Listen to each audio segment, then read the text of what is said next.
Once na nagmahal ka, darating ka pala sa puntong hindi mo namamalayan na nabibigay mo na pala ang lahat sa taong yon. Lahat ng oras, lakas at pagmamahal. Yung tipong hindi na baling magmukha kang kawawa basta nabibigay mo sa kanya ang gusto niya. Kaya pala parati nilang sinasabi na nagiging tanga ka sa pag-ibig na hindi mo namamalayan. Tawagin niyo ako sa pangalang Zoe. Todo bigay sa pag-ibig, kaya nagiging tanga at paranoid pagdating sa boyfriend kong si Samuel.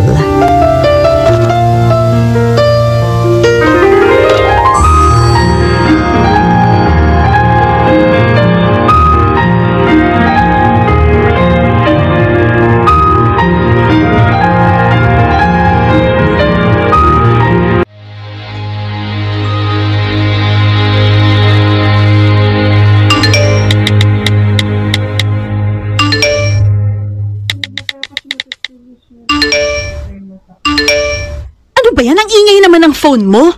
Sino ba yung ka-text mo? Si Derek, may pupuntahan kasi kami bukas. Ito, pinag-uusapan namin kung anong oras kami magkikita. Kagala na naman kayo. Kung isang araw lang magkakasama na kayo. Sila na ba ang girlfriend mo ngayon? Ano ka ba naman? Mga kaibigan ko yun. Saka, magkasama naman tayo ngayon Magkasama nga tayong dalawa ngayon, pero yung utak mo nasa kanila. Ano ba? Bigyan mo naman ako ng oras. Anong klaseng oras ba yung hinihingi mo? Magka-text at halos araw-araw na nga tayong magkasama. Ano pa bang kulang? Ang pinupunto ko lang naman dito, sana naman kapag magkasama tayong dalawa, nasa akin lang yung atensyon mo. Hindi naman siguro mahirap gawin yun, di ba? Not unless hindi barkada ang ka-text mo. Eto na naman tayo. So ano to, nagsiselos ka na naman ng walang dahilan? Ano, pinaghihinalaan mo na naman ako? Malay ko ba na kapag nakatalikod ako, kung kani-kanino ka tumitingin, kung sino-sino ang kalandian mo? Siguro sa office nyo, ang daming lumalandi sa'yo, no? Umamin ka na. Wala. Akin na yung phone mo. Ano ba, Zoe? Bitawan mo nga yung phone ko. Bakit Akin na yan. Hindi mo maibigay? Bakit? Kasi nambababae ka na. Palihim mo akong niloloko. Puwisit talaga. O ayan, binato ko na lang. Para tumigil ka na dyan sa kadadakdak mo. Alam mo, Zoe, wala sa lugar yung pagsiselos mo Kahit saan, wala kang pinipili. Wala rin naman kasing pinipili yung pagiging babaero mo. Wala nga kasi akong babae.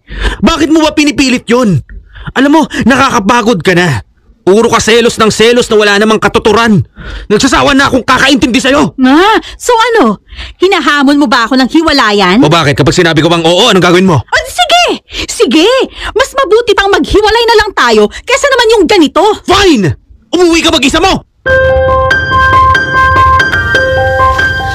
Noon pa man, problema ko na talaga kay Samuel ang pagiging friendly sa mga babae.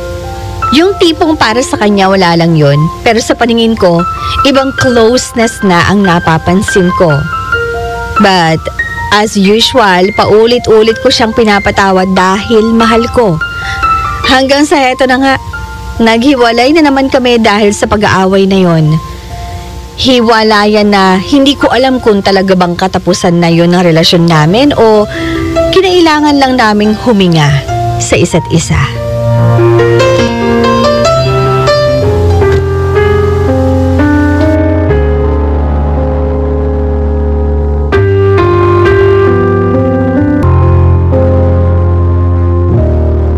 Sure ka na ba talagang break na kayong dalawa? Oo nga, baka naman kasi break kayo ngayong week tapos next week okay na kayo. Nako, hindi. Ayoko na. Pagod na ako sa mga ginagawang pambabaliwala sa akin ni Samuel. Totoo naman, ilang beses ka na naming sinabihan na hiwalay mo na yung jowa mo babaero, pero ayaw mo makinig. Ano ka ba naman, Ariana? Gano'n naman talaga kapag nagmamahal. Nagiging bulag at bingi. Hindi nakikita ang tama, nagiging bingis sa sinasabi ng iba. Kaya nga, isang malaking sakit ang katangahan sa pag-ibig. Grabe naman sa katangahan. Bakit? Totoo naman, di ba? Ilang beses ka na bang niloko ng Samuel na yan? Marami na, di ba? Ang hirap kasi sa'yo, masyado kang mabait, mapagbigay, mapagpatawad. In short, masyadong tanga. Exactly. Mahal ko Anong magagawa ko? Magising ka na lang kasi sa katotohanan na kahit anong gawin mo, hindi kayo mag-work ni Samuel. Magiging magulo lang ang relasyon nyo. Iniisip ko kasi na baka wala nang ibang magkakagusto pa sa akin maliban pa sa kanya. Anong wala? Hoy, baka nakakalimutan mo meron. Si Gabe. Ay, oo, tama. Si Gabe. Kung doon ka na lang kaya, no? Total naman, single ka ngayon. Malaya ka na. Ayun naman, isang araw pa lang kami nagkakahiwalay ni Samuel, sineset up niyo na ako agad sa iba. Para makalimutan mo na agad yung ex mo at nang maka-move on ka na. Kasi kung hindi ka pa namin babakuran, makikipagbalikan ka na naman doon. Oh, sino yan? Si Samuel.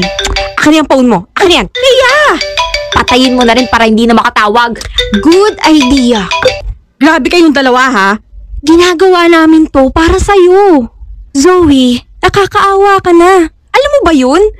Parati kang nanlilimos ng pagmamahal at respeto sa kanya na hindi mo naman dapat ginagawa. Magising ka nga. Ay, hindi ko alam kung makaka-move on pa ba ako. Kaya mo yan, girl. Kami ang bahala sa'yo. Aba, bukas na bukas din ipapadate ka namin kay Gabe. Tatawagan ko siya kung pwede siya bukas. Uy, umayos nga kayong dalawa. Hindi ganun kadali ang mag-move on, no? Oo nga. Wala naman kami sinasabi na madali, no? Gusto lang naming ipakita kasi sa'yo na marami pa magkakagusto sa'yo maliban sa Samuel na yan. Maganda at mabait ka. Sigurado ako may mahahanap at mahahanap ka na lalaking mamahalin ka ng totoo. Halos lahat ng taong nasa paligid ko gustong kalimutan ko na ng tuluyan si Samuel. Naawa na kasi sila sa pagiging sunod-sunuran ko sa kanya. Pero dahil sa sobrang pagmamahal ko sa kanya, sinuyo ko pa rin siya ng sinuyo sa bandang huli. Nagbabaka sakaling bumalik ang pagmamahal niya sa akin kahit deep inside, alam kong awa na lang ang makukuha ko sa kanya.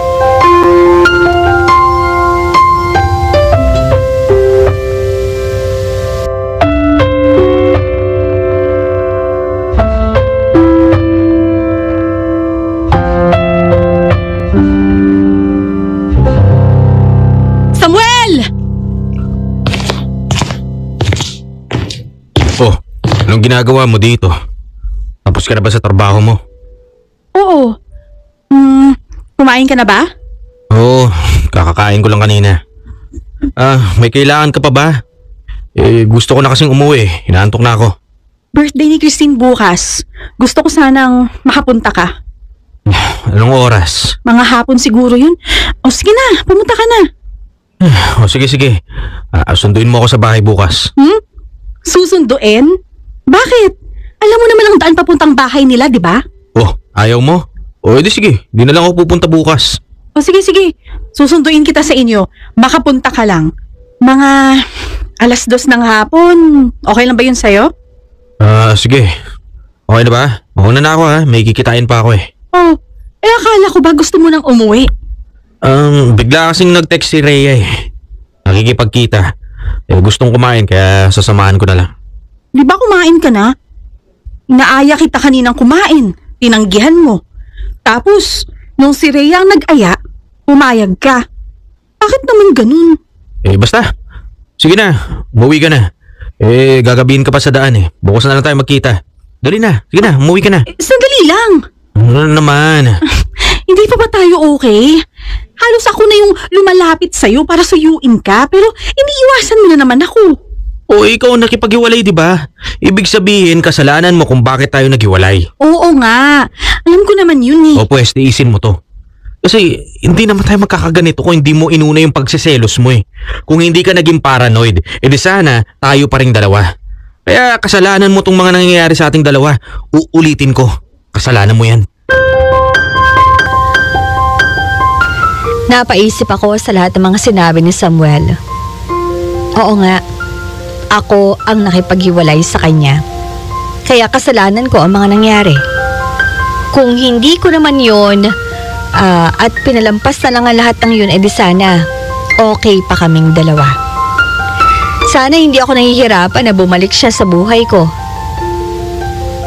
Lahat ng yan tumakbo sa isip ko hanggang sasabihin sa akin ng kaibigan ko na ginagaslight daw ako ni Samuel. Na pinapalabas nito na ako ang may kasalanan kahit na nasa kanya naman talaga ang mali. Dahil sa dakilang tanga ko, pinorso ko pa rin ang pakikipagbalikan kay Samuel. Hanggang sa yun, nagtagumpay naman ako, pero mas lalong naging seloso si Samuel. Yung tipong minsan wala na sa lugar. Pagsasalitaan niya ako ng mga masasakit kahit na wala naman akong ginagawang masama. Lahat na lang nakakausapin kong lalaki, iisipin niyang boyfriend ko yun. At ako na daw ang nagloloko sa relasyon namin.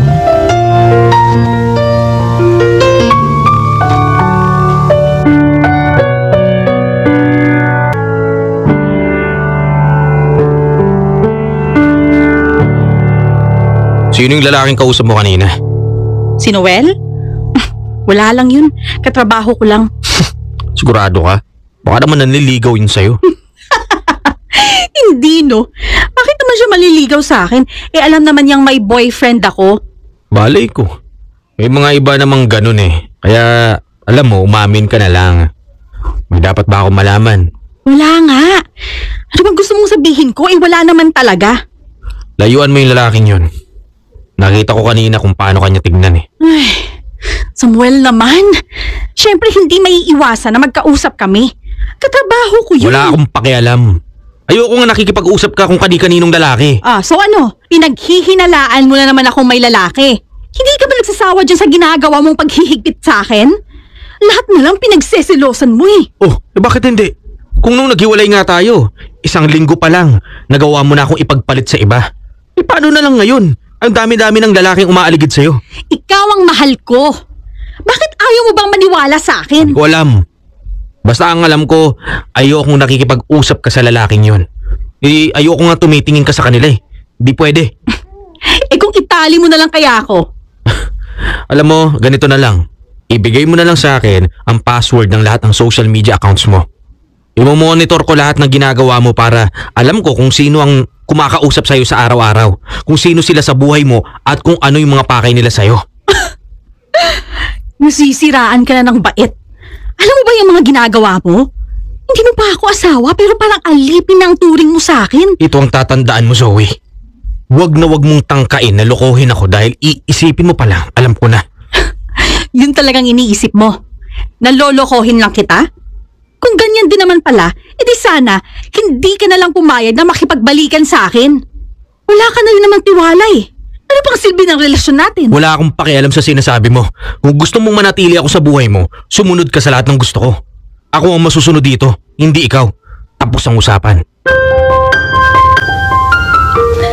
Tulad ng dati, sumunod ako sa mga gusto niya.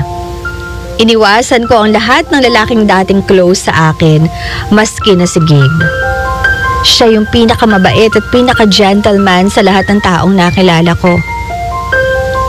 Pero dahil sa iyo mawala sa akin si Samuel, nilayoan ko na rin siya. Akala ko magiging masaya na kaming dalawa pero dumating ang isang mabigat at malaking problema sa amin ni Samuel. Isang problemang hindi ko naman inaasahan.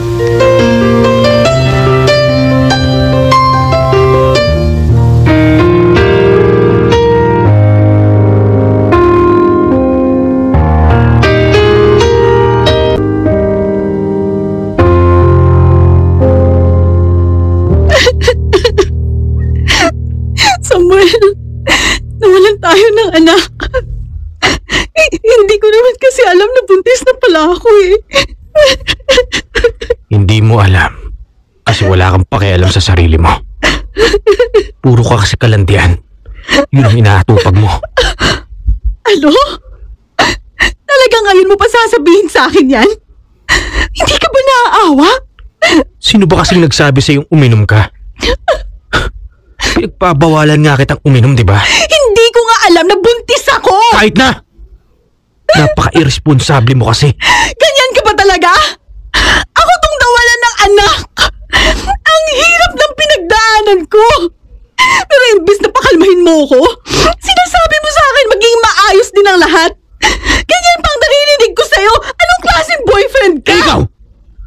klase ka ring girlfriend?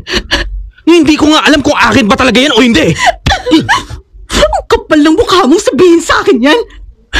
Umalis ka dito! Zoe! Zoe, sandali. Ayaw na kitang makita! Umalis ka na!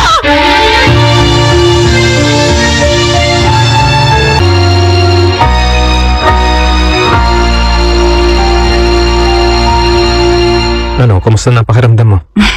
Ayos naman. Salamat sa pagdalaw ha. Ano ka ba? Wala yun. Nag-aalala din kasi ako sa'yo eh. Alam ko na matindi ang pinagdadaanan mo ngayon. Nawalan ka ng anak. Pero, alam mo, naisip ko na blessing in disguise rin na nawala yung baby ko. Kasi ngayon pa lang, puro pag-aaway na kami ni Samuel. Paano pa kaya kapag nagkaroon na kami ng pamilya? Diba? Kawawa naman yung magiging anak namin. Bakit ba kasi hindi mo na lang hiwalayan? Bakit ka pa nagtsatsaga sa taong hindi naman ibinibigay sa'yo ang lahat? Tapos ano, pinaghihinalaan ka pa? Hindi ko nga rin alam eh. Alam mo, kung natatakot ka na kapag nawala si Samuel sa buhay mo, wala na magmamahal sa'yo, alam mo namang ano, nandito lang ako, di ba? Ayan ka na naman eh. Hihiritan mo na naman ako ng mga linya mo. Totoo naman kasi. Bakit ka nagtsatsaga sa kanya? Bakit mo pinagsisiksikan ang sarili mo sa Samuel na yun? Kung nandito naman ako, di ba? Kaya kitang mahalin ng higit pa sa pagmamahal mo sa kanya. Ako, magulo pa yung sitwasyon namin eh. Ayoko munang magmadali pagdating sa pagdidesisyon ko kasi ayoko nang magkamali. Sige, ikaw ang bahala. Basta gusto ko lang na palagi mong tatandaan na kung sakaling napagdesisyon mo na iwan na siya, nandito lang ako.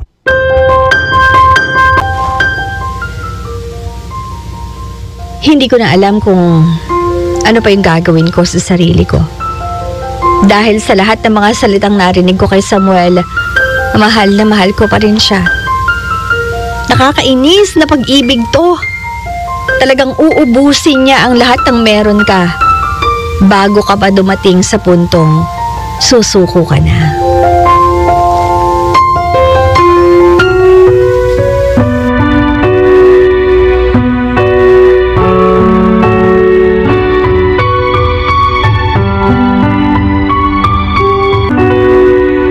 Ginagawa mo dito?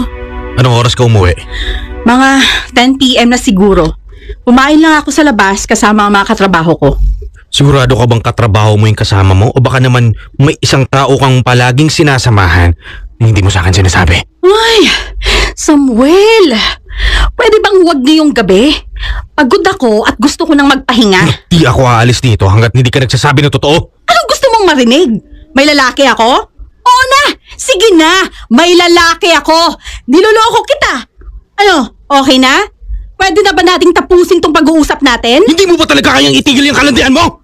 O baka hindi ka titigil hanggat hindi ka nasasaktan? Anong gusto mo? Masampal? Yun muna gusto mo bago ka tumino? Sige! Saktan mo ako! Anong akala mo? Magmamakaawa ako? Hindi na ako uto-uto, Samuel! Kung gusto mong umalis sa buhay ko, edi gawin mo! Matutuwa pa ako nun! Talagang hinahamon mo ako? Oo! Kaya mo? Alam mo, hindi ko na alam kung ano nang nangyayari sa'yo. Wala ka nang naging bukang bibig kundi selos, inggit, bawal ang ganito, bawal ang ganyan. Nakakasakal na! Ni hindi ko alam kung ano pa yung pinanghahawakan natin kung bakit tayo tumagal sa ganitong sitwasyon. Wala akong pakialam sa mga sinasabi mo! Itong tatandaan mo, susundin mo lahat ng gusto ko. Huwag mula ngayon. Hatid sundo lang kita. Naiintindihan mo ba ako? Hindi! Matagal na kitang naiintindihan. Ano? Girlfriend pa bang tingin mo sa akin? Para sa kaalaman mo, hindi pa kita asawa, kaya wala kang karapatan na paghigpitan ako. May karapatan ako! Wala! Wala! Hindi ko uta ang buhay ko sa'yo, kaya hindi ko kailangan magpakaalila sa katulad mo. Alam mo, nagsisisi ako kung bakit nakipagbalikan pa ako sa'yo eh. Siguro dahil umasa ako na babalik tayo sa dati. Pero sa nakikita ko ngayon, wala nang pag-asa. Wala nang pag-asa dahil sa ating dalawa, ikaw tong hindi marunong magtino! Ang hilig-hilig mo kasi makipaglandian! Kahit ano pang sabihin mo, hindi ko na yan papakinggan dahil tinatapos ko na ang relasyon nating dalawa. Anong sabi mo? Nakikipaghiwalay na ako sa'yo, Samuel. Naibigay ko na lahat. Sapat na yun. At kung hindi mo pa rin ako magawang pahalagahan, pagkatiwalaan, wala na akong magagawa. Hanggang dito na lang tayo dahil ayoko na. Hindi ko na kaya. Pagod na akong mahalid ka. Malungkot na pagtatapos sa relasyon namin. Pero, masayang katapusan sa akin. Dahil sa wakas, naging malaya na ako sa katangahan ko kay Samuel. Malaya na ako sa pagiging sunod-sunuran, utu-uto at kung ano-ano pang mga bagay na nagpapababa ng tingin ko sa sarili ko. Ngayon, masaya na ako. Masayang masaya na. Sa ngayon, nag-uumpisa ng manligaw sa akin si Gabe. Pero ang sabi ko sa kanya, gusto kong enjoyin muna ang mga nangyayari sa buhay ko. Dahan-dahanin muna namin ang lahat. Malay natin, may magandang katapusan na akong maibabahagi sa inyo. Hanggang dito na lang, Zoe. Well, ako parang ayokong gamitin kasi yung term na you deserve. Hindi naman sa deserve mo, pero kumbaga dapat mo talaga maranasan din talaga yon kasi hinahayaan mo, 'di ba? Pero hindi naman ibig sabihin nun na talagang nararapat yan para sa'yo. And totoo rin naman talaga, ang hirap pagsabihin kasi ng mga taong sobrang bulag talaga sa pag-ibig. Kahit na anong paliwanag ang gawin mo dyan, kahit na anong sabihin mo dyan, di, mahal ko talaga eh. Kasi ang nasa isip natin, alam mo yun, kailangan mas paniwalaan ko yung partner ko. Huwag ako makikinig sa mga sinasabi ng mga tao sa paligid ko.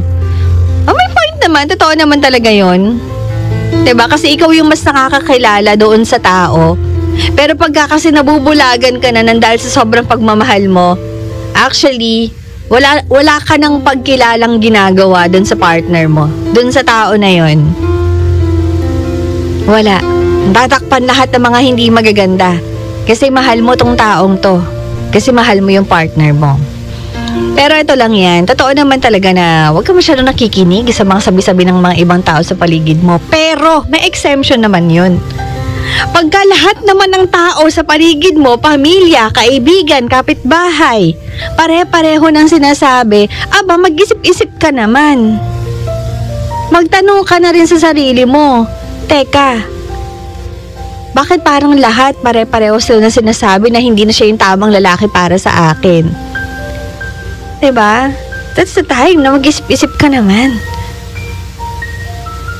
Anyway, talaga darating din tayo sa point talaga na, alam mo yun, aayaw ka na, mapapagod ka na, maririndi ka na lang din naman talaga. At yun na lang yung, kumbaga hinihintay natin sa mga tao talaga na for the longest time, nagtitiis. Dahil naniniwala na darating ang panahon na magbabago din naman yung partner ko. 'Di ba? Pero dun sa nakikita niya, na siya naman ang gumawa ng lahat, nag-effort naman siya, siya naman ay nag-sorry, nag-beg off, humingi ng tawad, naghabol at lahat-lahat. Umaasa na magiging okay ang lahat, pero nung nagkabalikan, ano nangyari? Wala, puro palinisi. Napaka-toxic nung pinapahinggo ko, parang nakakapagod kayong dalawa. Kailan ba kayo maghihiwalay? Ayoko na kayong marinig. Parang ayoko kayong maging bahagi ng buhay ko kahit na naaawa ako sa'yo, Zoe. Parang ganon yung dating sa akin ko. Ako yung kaibigan ni Zoe. Alam mo yun? Nakaka-drain, nakakahawa na yung pagiging toxic ng relasyon nila. Pero wala kasi tayong magagawa sa mga taong hinahayaan ng talaga na ganon. Kasi nandun yung ang laki ng pag-asa nila na pwedeng maayos pa ang lahat. Alam nyo kung ano lang nakikita natin pag-asa doon, na magising isang araw. Ang taong yun, mapagod, 'di ba? Darating yun. Mayroong isang pangyayari sa buhay mo na magiging sobrang sakit. Pero magiging worth it yung sakit na yon. Kasi ito yung mag-enlighten sa'yo sa kung ano ba talaga yung dapat mong gawin dun sa relasyon ninyo. Ipagpatuloy o tapusin. Masakit na katapusan, pero at the same time, magandang katapusan. Para kay Zoe, sabi nga niya, 'di ba? Anyway, Zoe, maraming salamat sa pagbabahagi mo ng iyong kwento dito. At sana nga next time, marinig naman namin yung kwento nyo naman. Siyempre, yung kwento nyo naman, itong si Gabe, kung magpa-prosper nga ba talaga ang inyong love story, 'di ba? Maraming salamat.